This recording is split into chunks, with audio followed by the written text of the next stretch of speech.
Hello friends, welcome to my YouTube channel wake up Babu YouTube channel में मैं जाहिद अली आप सभी का स्वागत करता हूं, अभिनंदन करता हूं, खुशामदीद करता हूं। दोस्तों, आज हम लोग एक बहुत ही महत्वपूर्ण टॉपिक को समझेंगे जिसका नाम है भारतीय संविधान के स्रोत। यानी कि इस टॉपिक में हम लोग समझेंगे कि किस तरह से भारतीय संविधान में जो नियम कानून है वो कहाँ से आए हैं। क्या ये सारे के सारे नियम कानून, ये जो नियम कानून का जो प्रावधान है भारतीय संविधान में, ये सब प्रावधान जो है खुद से भारतीय संविधान निर्माताओं द्वारा निर्मित किया गया, बनाया गया और उसके बाद इसको भारतीय संविधान में जगह दिया गया या फिर दूसरे देशों से लिया गया। तो कुल मिला के इन्हीं सारी बातों को इस टॉपिक के माध्यम से हम लोग समझेंगे। तो भारतीय संविधान जो है आंतरिक और बाह्य स्रोतों का मिश्रण है। यानी भारतीय संविधान में जो नियम कानून है, भारतीय संविधान में जो नियम कानून का प्रावधान है वो आंतरिक भी है और बाह्य भी है। यानी कि बहुत सारे प्रावधान ऐसे हैं जो अंग्रेज़ों के शासन के समय, जो ब्रिटिश सरकार भारत का शासन चलाने के लिए, ब्रिटिश सरकार अपने शासन के दौरान जो भारत के शासन को चलाने के लिए, भारतीय शासन व्यवस्था को नियंत्रित करने के लिए जो समय दर समय जो कानूनें लाती थी उससे लिया गया है। तो इसे कहा गया आंतरिक स्रोत, यानी कि भारत के अंदर का ही स्रोत है ये, जो ब्रिटिश सरकार लाती थी तो उसे कहा गया आंतरिक स्रोत।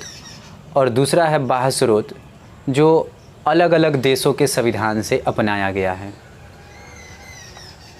और इसीलिए भारतीय संविधान को उधार का संविधान भी कहा जाता है, यानी कॉपी एंड पेस्ट कॉन्स्टिट्यूशन कहा जाता है इंडियन कॉन्स्टिट्यूशन को। यानी भारतीय संविधान को उधार का संविधान भी बहुत सारे विद्वान कहते हैं। बहुतों का मानना है कि भारत जो है, भारत का जो संविधान है उधार का संविधान है, यानी बोरोइंग बैग कॉन्स्टिट्यूशन है इंडिया का। तो ये क्या सही में भारत का संविधान उधार का संविधान है, ये बात आप पे निर्भर करता है कि आप इसको किस तरह से सोचते हैं। ये बात आप तय करेंगे, ये हम नहीं बताएंगे, क्योंकि इसका कोई एक अंतिम निर्णय नहीं है, समझने वाले के ऊपर है। जिस तरह से आप समझेंगे उस तरह से आप सोचेंगे।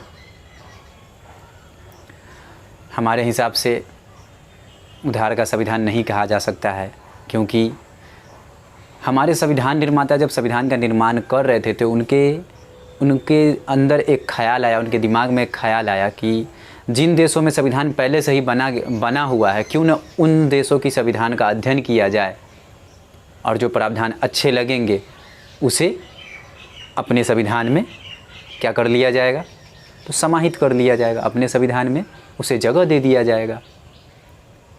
भारत की परिस्थिति के अनुसार, भारतीय परिस्थिति के अनुसार विभिन्न देशों के संविधान का अध्ययन करने के बाद जो भी प्रावधान अच्छे लगेंगे, भारतीय परिस्थिति के अनुसार उसे ढाल कर और उसे भारतीय संविधान में जगह दिया जाएगा। बहुत विचार विमर्श के बाद, बहुत चर्चा और बहुत बहस डिस्कशन होने के बाद, क्योंकि संविधान सभा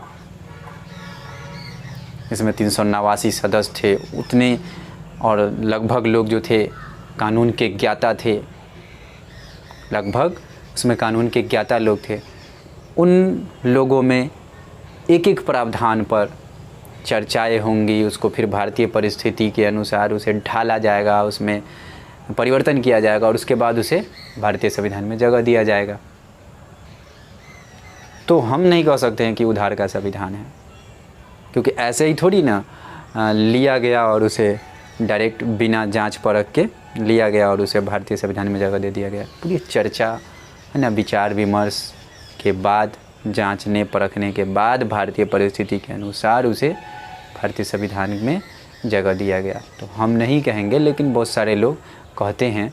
और इसका ज़रूरत तब पड़ेगा जब आप PCS लेवल का एग्ज़ाम देंगे और उसमें क्या बोलते हैं मेंस का एग्ज़ाम देंगे, तो इसका ज़रूरत पड़ेगा। तो वहाँ पे आप अपनी समझदारी से, जो आप समझे हैं, आपको क्या लगता है, इतनी सारी जानकारी लेने के बाद आपको क्या लगता है, वो आप लिखेंगे अपने समझ से।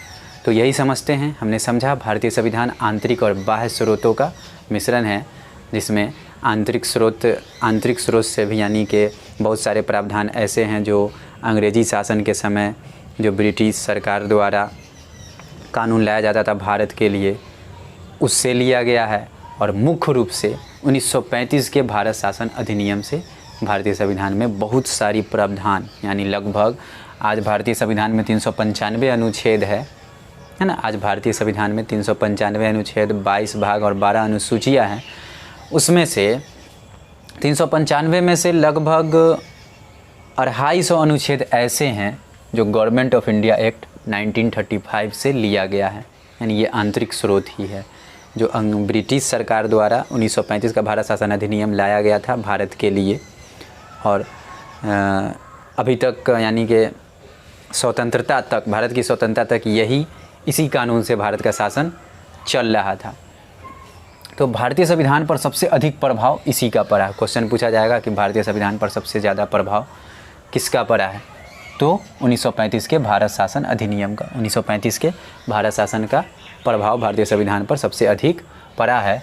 और इसी से लगभग 250 अनुच्छेद भारतीय संविधान में लिया गया है। 395 में से लगभग 250 अनुच्छेद इसी से लिया गया है। तो ये आंतरिक स्रोत हुआ, भारत से ही लिया गया, दूसरे देशों से नहीं लिया गया।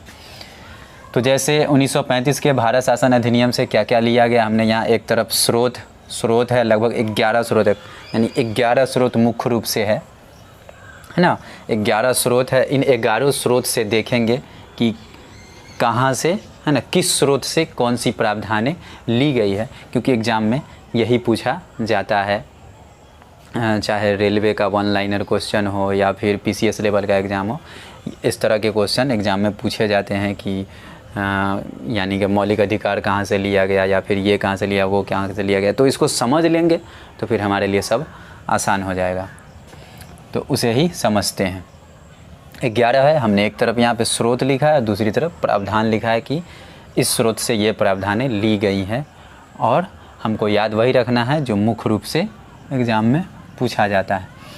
तो 1935 के भारत शासन अधिनियम से लगभग 250 अनुच्छेद लिए गए हैं। तो उतना को तो मेंशन करना संभव नहीं है, फिर भी उदाहरण के तौर पे हम बता रहे हैं। जैसे यूपीएससी, संघ लोक सेवा आयोग, है ना, public service commission, union public service commission, ये जो प्रावधान है गवर्नमेंट ऑफ इंडिया एक्ट 1935 से लिया गया है।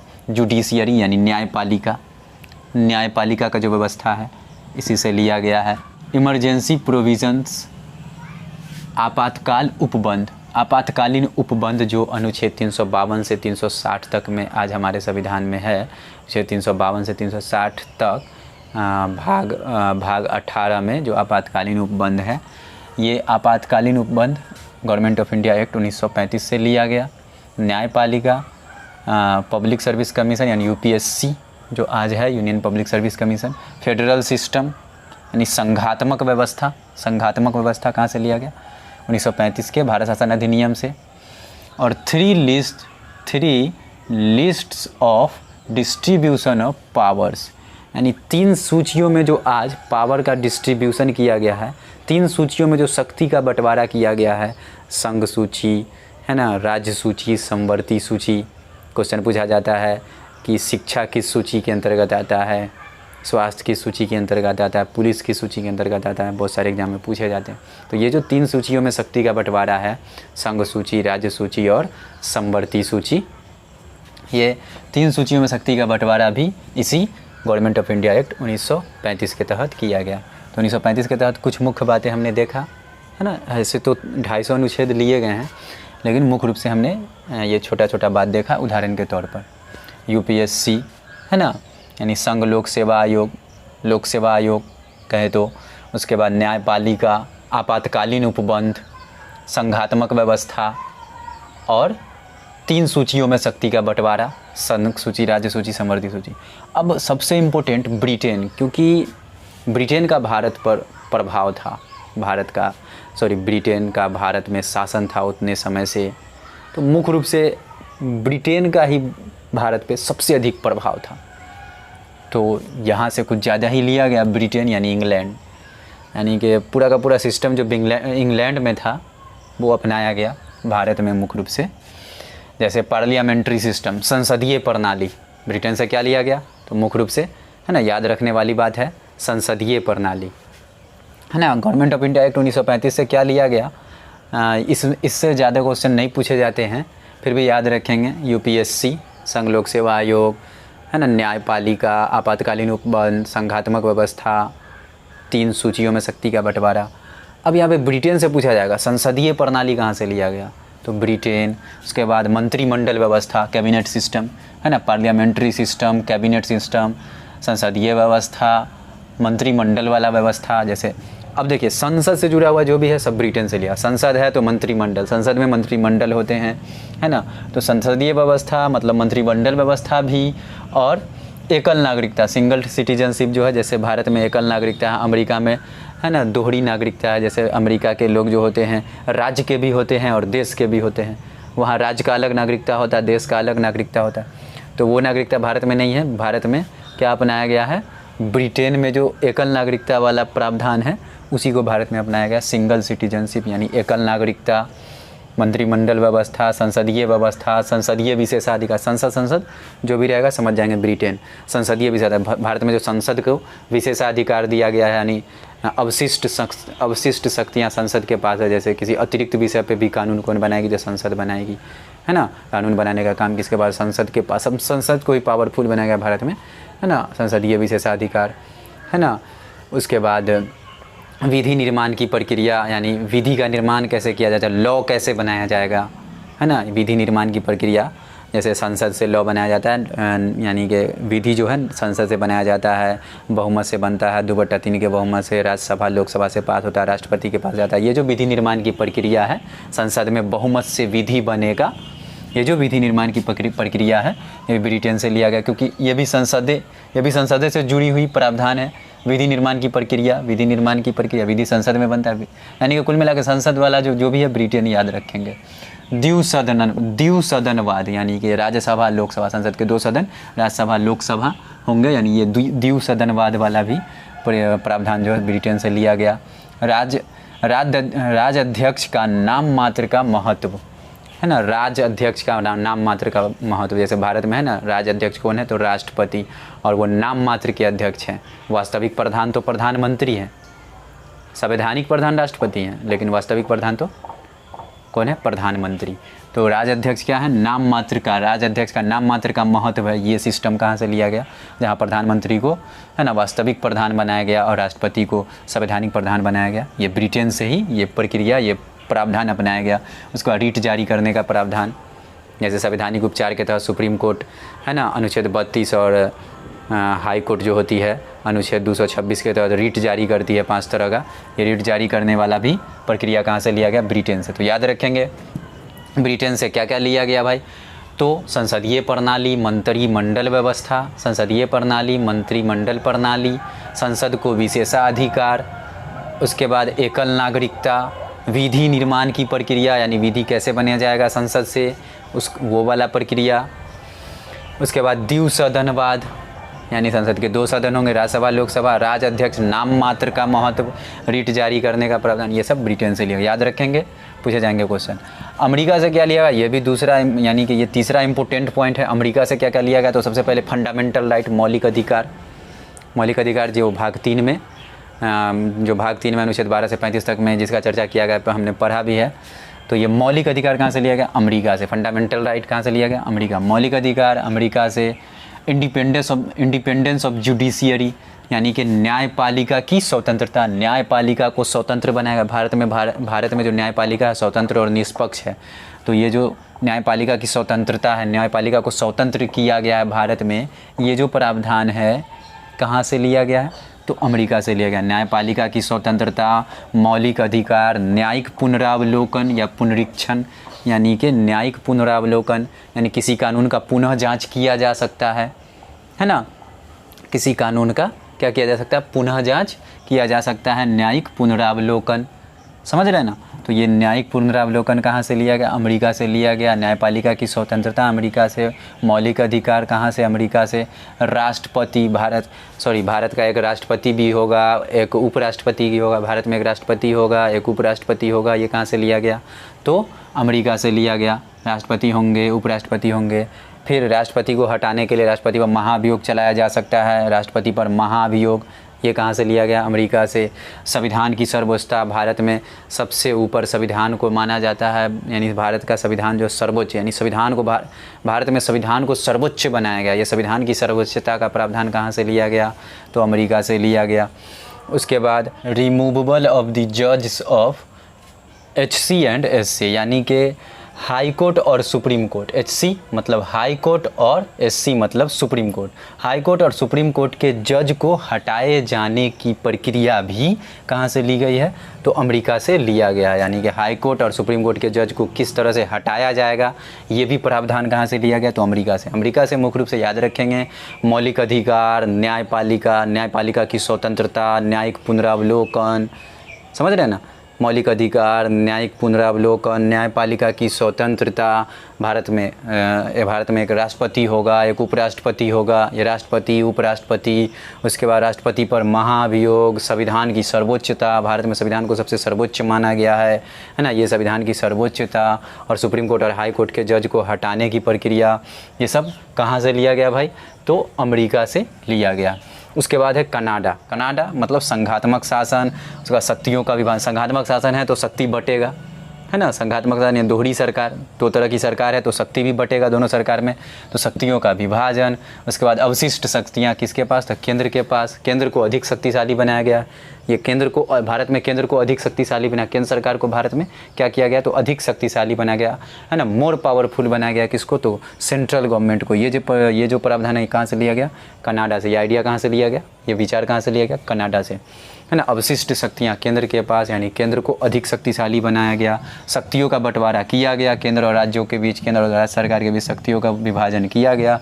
लेकिन अतिरिक्त शक्तियाँ यानी कि अवशिष्ट शक्तियाँ, यानी कि जो शक्तियाँ बच जाती है वो किसके पास चली जाती है? केंद्र सरकार के पास चली जाती है। केंद्र सरकार और राज्य सरकार के बीच शक्ति को बांटने के बाद जो शक्तियाँ बच जाती है उस पर किसका अधिकार होगा? तो केंद्र सरकार का। उसके बाद राज्यपाल की नियुक्ति, राज्यपाल की जो यानी किस तरह से राज्यपाल का नियुक्ति किया जाएगा, ये जो प्रावधान है ये कहाँ से लिया गया? तो कनाडा से लिया गया। ये इतना इम्पोर्टेंट नहीं है, बस 3 ही इम्पोर्टेंट है। संघात्मक व्यवस्था, उसके बाद शक्तियों का विभाजन और अवशिष्ट शक्तियाँ केंद्र सरकार के पास। ये सब जो प्रावधान लिया गया कहाँ से लिया गया? कनाडा से लिया गया। ये सब प्रावधान भारतीय संविधान में है ना? हाँ एकदम है। उसके बाद आयरलैंड से याद रखेंगे नीति निर्देशक तत्व। कनाडा से संघात्मक व्यवस्था, कनाडा से संघात्मक व्यवस्था याद रहेगा तो वो दोनों भी याद हो जाएगा। कनाडा से संघात्मक व्यवस्था, उसके बाद शक्तियों का विभाजन, अवशिष्ट संख्या केंद्र के पास। आयरलैंड से याद रखेंगे मुख्य रूप से नीति निर्देशक तत्व। क्या याद रखेंगे? नीति निर्देशक तत्व, जो 36 से लेकर 51 तक में है, भाग 4 के क में नीति निर्देशक तत्व जो राज्य से जुड़े होते हैं। आयरलैंड से क्या लिया गया? नीति निर्देशक तत्व, है ना? मुख्य रूप से ये याद रखेंगे। इसके अलावा भी राष्ट्रपति का निर्वाचन पद्धति, जैसे भारत में राष्ट्रपति का निर्वाचन किस प्रकार से होगा? राष्ट्रपति तो यहाँ कहाँ अमेरिका से क्या लिया गया था कि राष्ट्रपति होगा, और राष्ट्रपति को हटाने के लिए उस पर महाभियोग चलाने की प्रक्रिया, है ना? यानी राष्ट्रपति और राष्ट्रपति पर महाभियोग, ये अमेरिका से लिया गया। हटाने के लिए महाभियोग, ये दोनों अमेरिका से लिया गया। लेकिन राष्ट्रपति का निर्वाचन किस तरह से किया जाएगा? निर्वाचन यानी भारत में जो आज राष्ट्रपति का जो निर्वाचन होता है एकल संक्रमणीय मत के अनुपातिक प्रतिनिधित्व के द्वारा, है ना? राष्ट्रपति के निर्वाचन के लिए एक निर्वाचक मंडल तैयार किया जाता है और उसके बाद एकल संक्रमणीय मत के अनुपातिक प्रतिनिधित्व के द्वारा राष्ट्रपति का जो निर्वाचन होता है, ये निर्वाचन की पद्धति, ये निर्वाचन का प्रक्रिया कहाँ से लिया गया? तो आयरलैंड से लिया गया। हमने यहाँ पे मेंशन किया है राष्ट्रपति का निर्वाचन पद्धति, राष्ट्रपति के निर्वाचन का जो पद्धति है, जो प्रोसेस है, ये कहाँ से लिया गया? तो आयरलैंड से, है ना? यानी कि राष्ट्रपति के निर्वाचन के लिए एक निर्वाचक मंडल तैयार करना, है ना? और इस तरह से, यानी हाँ, जिस तरह से भारत में राष्ट्रपति का निर्वाचन होता है ना? आज जो भारत में जिस तरह से राष्ट्रपति का निर्वाचन होता है, ये जो निर्वाचन का आइडिया है ये कहाँ से लिया गया? तो आयरलैंड के संविधान से, ठीक ना? याद रखेंगे आयरलैंड से क्या लिया गया? मुख्य रूप से इम्पोर्टेंट क्या है? नीति निर्देशक तत्व। उसके बाद क्या? तो राष्ट्रपति के निर्वाचन का पद्धति, ठीक ना? उसके बाद राष्ट्रपति द्वारा राज्यसभा में सदस्यों का मनोनयन। हम जानते हैं कि राष्ट्रपति द्वारा राज्यसभा में 12 सदस्यों का मनोनयन किया जाता है। समझ रहे ना। राष्ट्रपति द्वारा राज्यसभा में, हमारे देश में राज्यसभा में राष्ट्रपति द्वारा 12 सदस्यों का मनोनयन किया जाता है ना। तो ये राष्ट्रपति द्वारा राज्यसभा में सदस्यों का मनोनयन ये भी कहाँ से लिया गया, तो आयरलैंड से। आयरलैंड से याद रखेंगे। नीति निर्देशक तत्व, राष्ट्रपति के निर्वाचन का पद्धति और राष्ट्रपति द्वारा राज्यसभा में सदस्यों का मनोनयन। भारत में जो 12 किया जाता है, राष्ट्रपति के द्वारा 12 सदस्यों का मनोनयन किया जाता है, ये याद रखेंगे। आयरलैंड से। ऑस्ट्रेलिया से प्रस्तावना की भाषा। प्रस्तावना का विचार कहाँ से लिया गया था, तो अमेरिका के संविधान से। प्रस्तावना का विचार कहाँ से लिया गया था, अमेरिका के संविधान से। लेकिन यहाँ पे ऑस्ट्रेलिया से क्या लिया गया है, तो प्रस्तावना की भाषा। प्रस्तावना की जो भाषा है, हम भारत के लोग भारत को एक संपूर्ण प्रभुत्व संपन्न समाजवादी है ना, ये जो भाषा है प्रस्तावना की, ये कहाँ से लिया गया, तो प्रस्तावना की भाषा ऑस्ट्रेलिया से लिया गया। समवर्ती सूची है ना, भारत में 3 सूची है ना, राज्य सूची, संघ सूची और एक समवर्ती सूची, जिस पे केंद्र सरकार और राज्य सरकार दोनों मिलकर कानून बनाती है।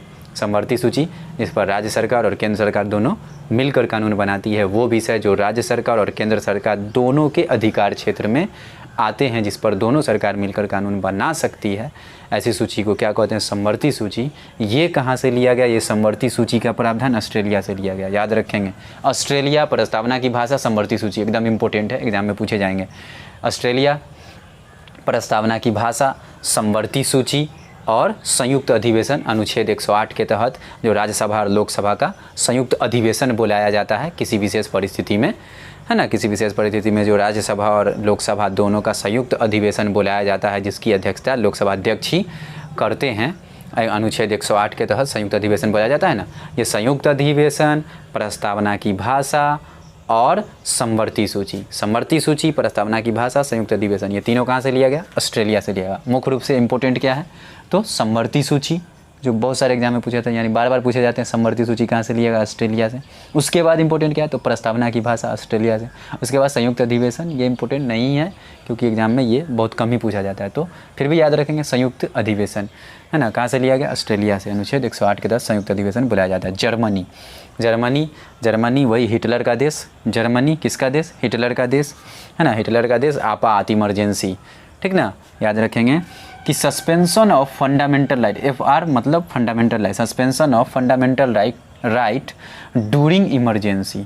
Suspension of fundamental right during emergency, यानी आपातकाल के समय, आपातकाल के समय जो मौलिक अधिकार समाप्त हो जाता है, राष्ट्रपति के द्वारा मौलिक अधिकार समाप्त कर दिया जाता है, ये जो प्रावधान लिया गया, कहाँ से लिया गया, जर्मनी से लिया गया। जापान से प्रोसीडर इस्टेब्लिश्ड बाय लॉ, विधि द्वारा स्थापित प्रक्रिया, यहाँ पे कंफ्यूज नहीं करना है। ब्रिटेन से था विधि निर्माण की प्रक्रिया, यानी विधि का निर्माण कैसे किया जाएगा, कानून बनाने, कानून कैसे बनाया जाएगा, इस बात को परिभाषित किया गया कि कानून किस तरह से बनाया जाएगा, है ना। संसद द्वारा कानून बनाया जाएगा, लोकसभा राज्यसभा से पास होगा, राष्ट्रपति के पास जाएगा, 2/3 बहुमत से पास होगा तो कानून बनेगा। ये कानून किस तरह से बनाया जाएगा, इसको परिभाषित किया गया। यहाँ पे क्या है, जापान में क्या है, जापान से क्या लिया गया है, तो प्रोसीडर इस्टेब्लिश्ड बाय लॉ, यानी विधि द्वारा स्थापित प्रक्रिया, यानी विधि द्वारा, है ना, विधि द्वारा स्थापित प्रक्रिया भारत में, यानी कि विधि द्वारा स्थापित प्रक्रिया को अपनाया गया है। ये कहाँ से लिया गया, जापान से, याद रखेंगे। विधि द्वारा स्थापित प्रक्रिया, वहाँ पे विधि निर्माण की प्रक्रिया, विधि निर्माण की प्रक्रिया, कानून बनाने की प्रक्रिया ब्रिटेन से लिया गया। और यहाँ विधि द्वारा स्थापित प्रक्रिया, प्रोसीडर इस्टेब्लिश्ड बाय लॉ, कहाँ से लिया गया, जापान से। विधि द्वारा स्थापित प्रक्रिया एक ही है, जापान से, विधि द्वारा स्थापित प्रक्रिया, याद रखेंगे। साउथ अफ्रीका, संविधान में संशोधन। दक्षिण अफ्रीका से क्या लिया गया, अनुच्छेद 368 के तहत, अनुच्छेद 368 के तहत जो संविधान में संशोधन किया जाता है, ये प्रावधान कहाँ से लिया गया है, तो दक्षिण अफ्रीका, साउथ अफ्रीका से लिया गया। साउथ अफ्रीका, है ना, साउथ अफ्रीका से क्या लिया गया, तो संविधान में संशोधन की प्रक्रिया 368 के तहत, सबको याद रहता है 368 के तहत संविधान में संशोधन किया जाता है। ये संविधान संशोधन की प्रक्रिया कहाँ से ली गई है, तो दक्षिण अफ्रीका से लिया गया है ना। क्या है, संविधान में संशोधन। इसके अलावा क्या, तो राज्यसभा के सदस्यों का निर्वाचन। 12 सदस्यों का राष्ट्रपति निर्वाचन करेंगे, मनोनयन करेंगे राज्यसभा में, अपनी मर्जी से राष्ट्रपति 12 सदस्यों का राज्यसभा में मनोनयन करेंगे। इसके अलावा भी, है ना, राज्यसभा में कुल मिलाकर 250, है ना सदस्य हो सकते हैं। 250 सदस्यों का प्रावधान है भारत की राज्यसभा में। अभी वर्तमान में 245 है, तो 12 के अलावा भी तो सदस्य हैं। तो उनका निर्वाचन किस तरह से होगा राज्यसभा में, ये जो प्रावधान है ना, ये जो प्रक्रिया है, ये कहाँ से लिया गया है कि हाँ, भारत में राज्यसभा के सदस्यों का, है ना, राष्ट्रपति द्वारा 12 सदस्यों के मनोनयन को छोड़कर जो सदस्य बचते हैं, उन सदस्यों का निर्वाचन राज्यसभा में किस तरह से किया जाएगा, ये भी कहाँ से लिया गया है, राज्यसभा के सदस्यों का निर्वाचन, है ना, ये भी प्रक्रिया कहाँ से लिया गया है, साउथ अफ्रीका से। सब मुख्य रूप से याद रखने वाली बात क्या है जो एग्जाम में पूछे जाएंगे, तो संविधान में संशोधन, साउथ अफ्रीका संविधान संशोधन। और इसके अलावा भी याद रखेंगे राज्यसभा में सदस्यों के निर्वाचन की प्रक्रिया। अब समझ गए फ्रांस से क्या लिया गया, तो फ्रांस में जानते हैं फ्रांस की क्रांति 1789 की क्रांति, है ना, फ्रेंच रिवॉल्यूशन ऑफ 1789, यानी फ्रांस की 1789 की क्रांति, जिसका नारा था स्वतंत्रता समानता और बंधुता, स्वतंत्रता समानता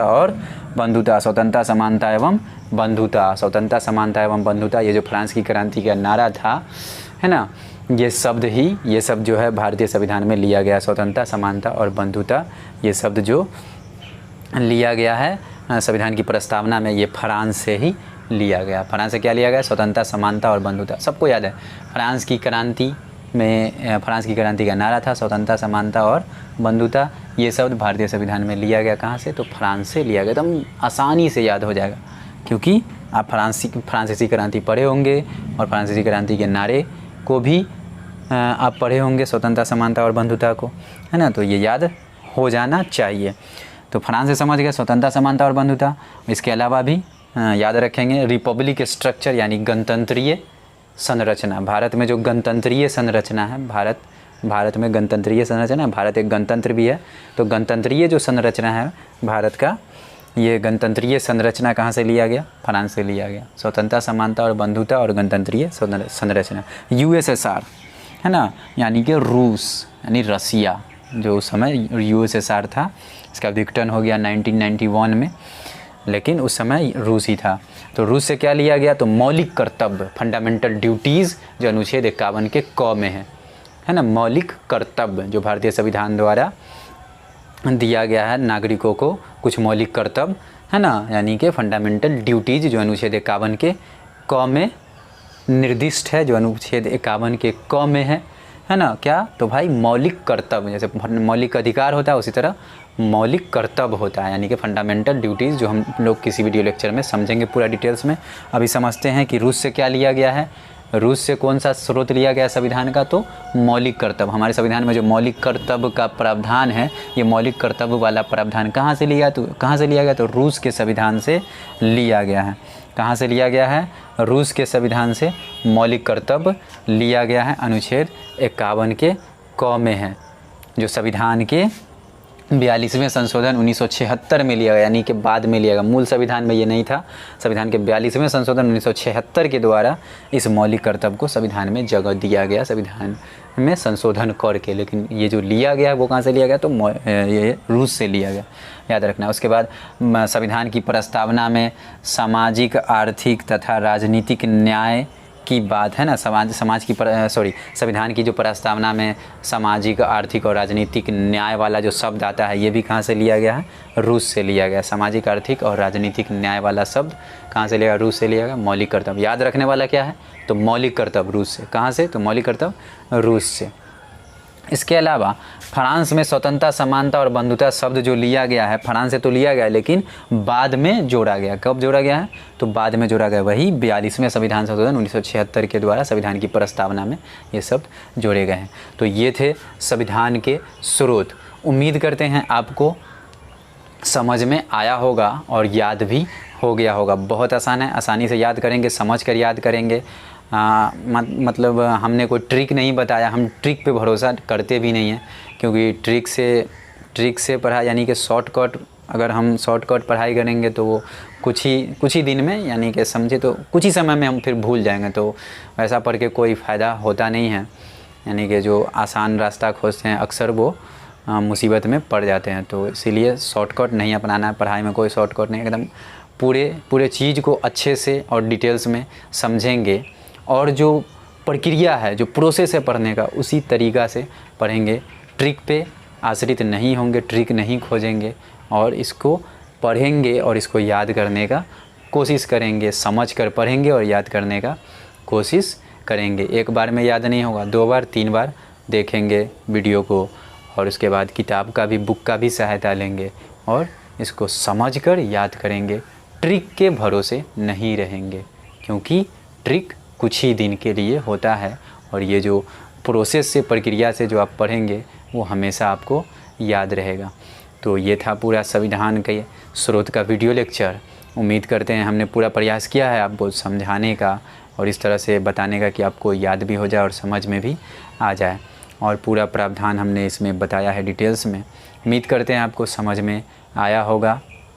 अगर समझ में आया है और वीडियो अच्छा लगा हो तो लाइक और सब्सक्राइब कीजिए, दोस्तों में शेयर भी कीजिए, जिससे हमारा हौसला अफजाई हो और हम इसी तरह आपके लिए नए नए वीडियो लाते रहें और आपके नॉलेज में 4 चांद लगाते रहें। धन्यवाद।